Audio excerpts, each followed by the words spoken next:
There are actors who wear villainy like a costume, momentary, superficial, discarded when the credits roll. And then there are performers like Ralph Fiennes who don't just step into darkness, they inhabit it, reshape it, and make it terrifyingly magnetic. His villains aren't defined by clichés or cartoonish menace, but by the discomforting authenticity he brings to every glare, every restrained outburst, every pause in his speech. Watching him work is less like witnessing a performance and more like meeting a fully realized person whose sense of morality exists just far enough from ours to make us uneasy. Let's start with the character that we all know and love, Lord Voldemort. When you strip away the wand waving and the CGI nose removal, what you're left with is a character that had to be both larger than life and bone-deep terrifying to the point where you couldn't even say his name. Fiennes leaned into that theatricality without ever losing his grip on the darkness underneath. He was a man warped by belief, a man who didn't just want to rule the world, he wanted to purify it. Fiennes played him like a twisted priest. Every word sounded like doctrine, and his followers took it that way. Every gesture felt ritualistic. He gave Voldemort a disturbing stillness that made his eruptions into violence feel unpredictable. In the hands of someone else, the character could have easily turned into a Halloween costume. But with Fiennes, it became a legacy. When he whispers, "You will, I think, prove most useful, Pius," it doesn't sound like a threat. It sounds like an oath. What makes Voldemort such a lingering force across all the Harry Potter films is how you can feel the character gradually wear on the tone of the films the more he becomes a part of the story. Fiennes perfectly embodies the spiritual decay of the character.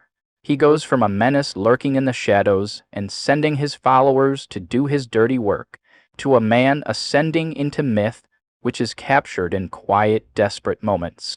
There's a fascinating deterioration of the character that happens as the saga came to a close. His voice becomes more fragile, his movements more erratic, his tactics more desperate.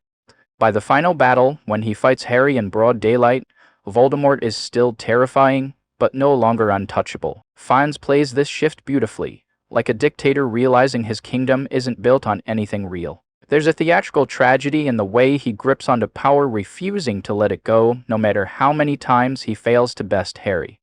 It's because it gives him meaning, and without it, he ceases to exist. Fiennes injects a disturbing intimacy into Voldemort's relationships with his followers.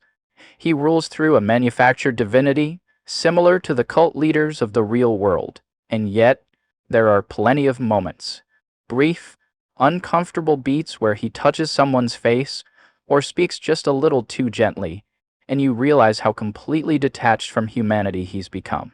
Fiennes plays a man hungry for control, someone who believes his image is divine, even as it cracks. That final scream, when Harry defeats him, is pure disbelief, because he can't process a world where he doesn't win, and the grip he once had on the entire wizarding world is gone. But before he was the Dark Lord, he was something arguably even more terrifying. Gert in Schindler's List. There's no magic here, no fantasy to hide behind, just a brutal Nazi officer whose cruelty is mundane and casual, as if it's a documentary that they somehow managed to capture in 4K. Fiennes doesn't scream or flail. He moves like a man who considers murder part of his daily schedule because it is. His Gert is terrifying and human at the same time. That's the horror. He wakes up, stretches, and shoots people from his balcony like it's nothing. The performance is deadpan and detached, as if morality was a language he was never taught. Fiennes creates a portrait of evil that's not interested in grandeur. It's bored with it. He doesn't play Gert with rage. He plays him with convenience. And that's what makes the performance so revolting, so unforgettable. Steven Spielberg even said that Ralph's performance scared the crew because of how easily he could embody the aura of a terrible human being. What elevates Gert's portrayal even further is how Fiennes weaponizes charm, not charisma. The two are very different. Gert has no likability, but Fiennes understands how to make him unpredictable. He can laugh one moment, then pull a trigger the next. There's a terrifying rhythm to how he shifts gears. One minute he's offering a drink, The next he's executing someone. That unpredictability keeps the audience on edge. The character is clearly numb to his own violence. It doesn't feel like ideology, it feels like boredom. Fiennes doesn't build Gert as a villain with complete vacancy where his soul should be. Then you get Red Dragon, where Fiennes plays Francis Dollarhide, also known as the Tooth Fairy, and this role is pure psychological torment. He's not a grand villain, not some criminal mastermind. He's broken. Deeply, viscerally broken. Fiennes plays him with a kind of internal war. There's a haunted quality to the way he moves, speaks, reacts. He doesn't portray Dollarhide as some mindless killer. He shows us someone who's suffocating under the weight of delusion. His scenes with Reba McClane, played by Emily Watson, are deeply uncomfortable because Fiennes fills every moment with suppressed violence. You never know when he'll snap. His body language is tight. His voice is careful. You feel like you're watching a man negotiate with the demons in his own head. And for someone known for playing composed, intellectual villains, this descent into physical fragility and emotional chaos shows just how dangerously adaptable Fiennes really is. His Francis Dollarhide isn't terrifying because he's loud or chaotic. He's terrifying because he's so thoroughly trapped in his own delusions that he believes his actions are a form of retribution. Fiennes approaches the role with an almost uncomfortable level of empathy, giving us a glimpse into the psyche of a man who doesn't see himself as a monster, but as someone becoming something greater. It's this warped sense of transformation that drives the performance. He's killing as a twisted form of self-actualization. Fiennes makes every scene unnerving, methodical. He whispers when you expect him to scream. And in those quiet moments, you see the terrible contradiction. Someone reaching for love while simultaneously submitting to an internal voice that wants destruction. It's a patient, painful unraveling of a deeply fractured man. In Coriolanus, a modern adaptation of Shakespeare's tragedy that Fiennes also directed, his portrayal of Caius Marcius Coriolanus is a fascinating study in pride weaponized into villainy. The character isn't a schemer or tyrant in the traditional sense. He's a man bred for war, shaped by violence, and completely incompatible with diplomacy or public life. Fiennes channels a cold fury into every line of verse, speaking with a clipped, militaristic rhythm that reflects someone who would rather bleed out on the battlefield than make concessions with his enemies, or worse, with the public. His villainy doesn't lie in cruelty for its own sake, but in the relentless, unflinching belief that compromise is weakness. You can feel his disgust in every public appearance, every moment where he's forced to play politics instead of getting his hands dirty. And when that disdain finally explodes into betrayal, it doesn't feel like a twist. It feels inevitable. Watching Fiennes seethe under the armor, you get the sense that this is a man waging war against the very idea of peace. And then we go from internal chaos to external theatricality with the menu. Here he plays Julian Slowick, a chef so meticulous and emotionally hollow that the entire movie folds itself around his obsession. There's a kind of divine cruelty to the way he orchestrates the evening. He curates pain as if he's Gordon Ramsay in 2002. Fiennes plays Slowick like a man who's already emotionally dead and is just using the restaurant as an excuse to drag others down with him. But the genius lies in the restraint. He's not flamboyant or overtly sadistic. He's surgical. His stare is colder than the food being served. Every interaction feels like it's being scored for tension. And yet, there's a subtle, tragic undercurrent to the character. The film wants you to hate him, fear him, but Fiennes makes you understand him. You don't agree with him, but you get how he got here. That's his power. He makes you listen to the villain, and not because he's shouting, but because he sounds so damn sure. Fiennes' portrayal of Chef Julian Slowick is compelling in the control he wields, and how hollow that control feels once you peel back the surface.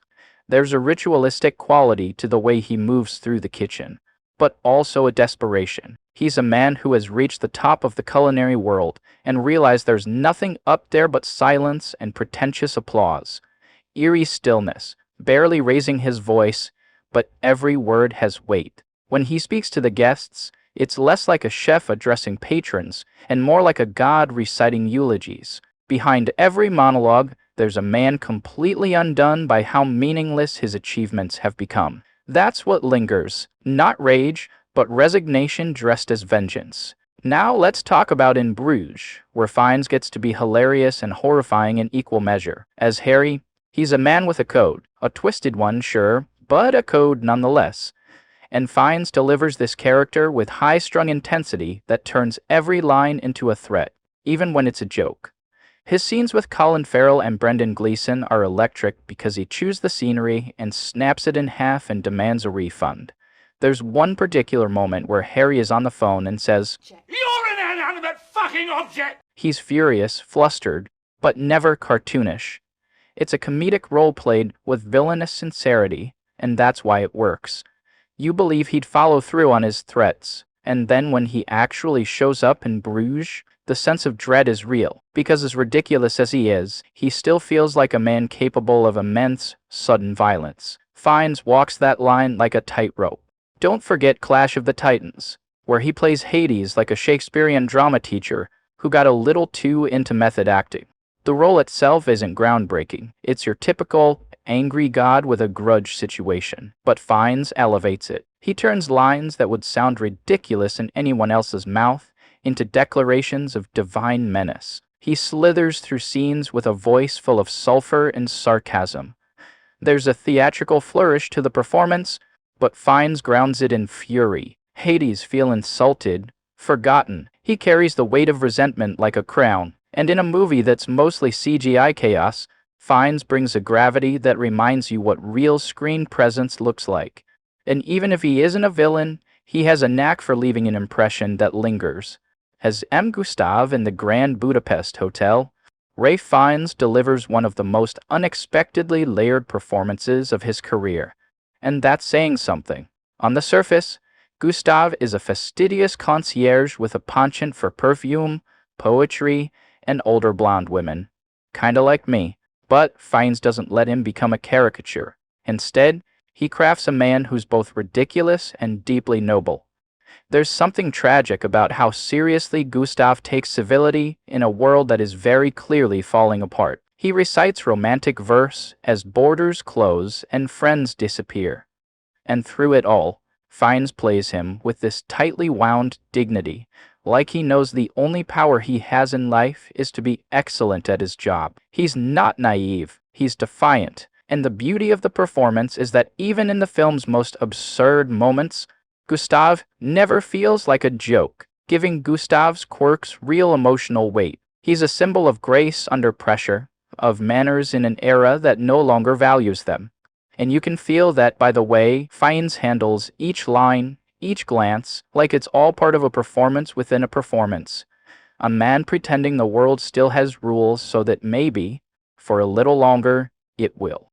Then there's Spider, a lesser-known psychological thriller directed by David Cronenberg, where Fiennes delivers one of the most unnerving performances of his career, mainly using withdrawal. He plays Dennis Spider Clegg, a man recently released from a psychiatric institution who slowly revisits and potentially rewrites the trauma of his childhood. Fiennes barely speaks in the film. Instead, he mutters to himself, scribbles in notebooks, and drifts like a ghost through memory and delusion.